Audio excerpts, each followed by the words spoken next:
I'm Steve Hartman. This Kansas City area sheriff's deputy just pulled over that blue sedan, and you know the lady inside has to think she's getting a ticket, but she's not.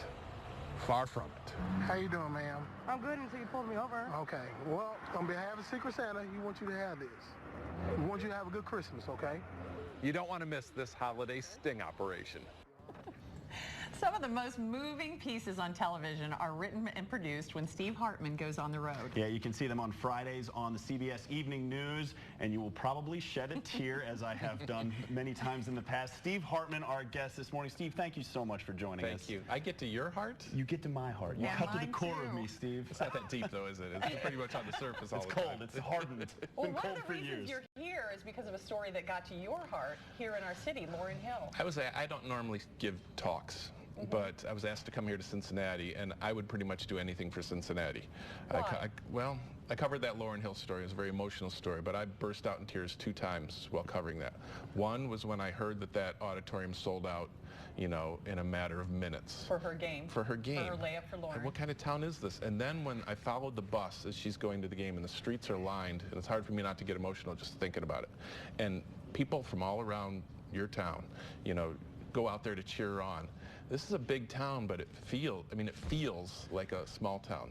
I would do anything for Have Cincinnati. you ever experienced anything like that in your years of storytelling where you've seen an entire city just gravitate towards one person like that to make such a big difference? Absolutely never. I've seen schools do it in a little small group, but a big town like Cincinnati, Ohio, no, it doesn't happen.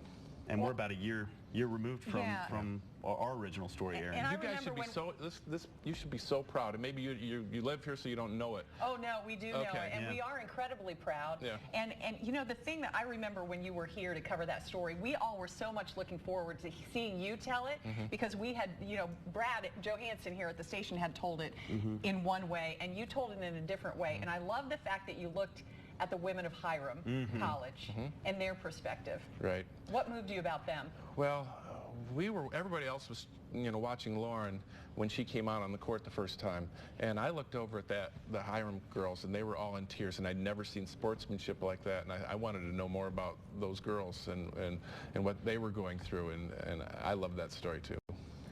You meet people from all walks of life.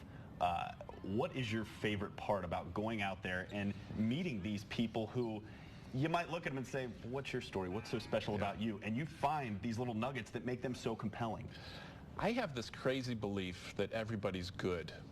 And I like finding that good in people. Of course, we're all complicated. We have good and bad sides, but there is a good in almost everybody. And I just enjoy finding that. I love people. I love people from all walks of life. I like meeting people that are completely the opposite of me and finding out what makes them tick. Where do you get your stories, Steve?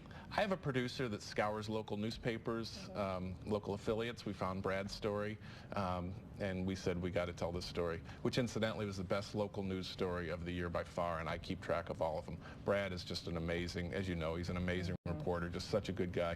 When I give talks to journalists, I used to do this more, I used to say tears make for good television, but only if they're yours, because you got to feel a story. And Brad, you know, he felt that story. There aren't many like him. How often do you go out on a story and really feel it, really feel impacted? Do you, I mean, make it a personal mission to really just fully invest yourself and immerse yourself in these stories? I do. I feel them when I'm there. Sometimes I'm editing them, and I've watched them for the 10th time, and I still have a tear in my eyes. I'm watching it. So, you idiot, you wrote this, you put this together. You should be feeling this at this point, but I can't help myself. Outside of Lauryn, tell us a story that made you feel that really resonated with you, Steve. Almost every one. Yeah? Yeah, I would say, you know, not the funny ones, but it happens pretty much every week. And I just write my feelings down on paper and We pulled some read the video script. from some of those stories. The Normandy veteran who learned to read at Oh, I love 90. that guy. 90, Yeah. I mean, that's unreal. Yeah, it is unreal. to find that and then to be able to so beautifully tell it. Oh, thank you. Yeah. Just did it. It hasn't aired yet, but I got a 94-year-old hockey player. 94. I mean, you know how hockey players get on the ice, they swing their legs over and hop over. He can, just doing that, you know. At 94, he's still jumping on the ice like that. Wants to be on ice, period. That's he's why out there, he's 94, because he still does that, right? Yeah. Unbelievable. Yeah. That's fantastic. Yeah, and we just saw the other story we ran of the Secret Santas, the police officers. That was the most shared story on Facebook, news story ever. That story came at just the right time, and the Secret Santa story is the only story I do every year. This wealthy businessman goes out and gives out $100 bills to complete strangers. I cannot get enough of that story. I think I've told it 8 times, well, and I'll be telling it again pretty soon. And I think that people love about your stories is that you do take a position. A lot of times people in the media get slammed for taking a position. Yeah. But you take a position on these things that make people happy. Yeah, and you can take more of a position when you're at the back half of the newscast. You don't want to be giving your political opinions at the top. Right. But I can, and it's not really a controversial opinion, that everybody's good, and there's a lot more good in the world than news sometimes presents. You are in town tonight. You're going to be speaking at the Montgomery Women's Lecture Series. What do you plan to talk about there? I'm going to show some of my favorite stories, which is hard to pick. It's like picking your favorite child, but I'm going to show some favorite stories, give a little behind the scenes. People will laugh, people will cry. Money back guaranteed. And speaking of money back guaranteed, tickets are still available. We just showed you information on how you can get those tickets. Steve, thank you so much for joining us. This was an absolute pleasure. It was a real pleasure. Thanks for your positive message. I can't hear that enough. Thank you. Absolutely.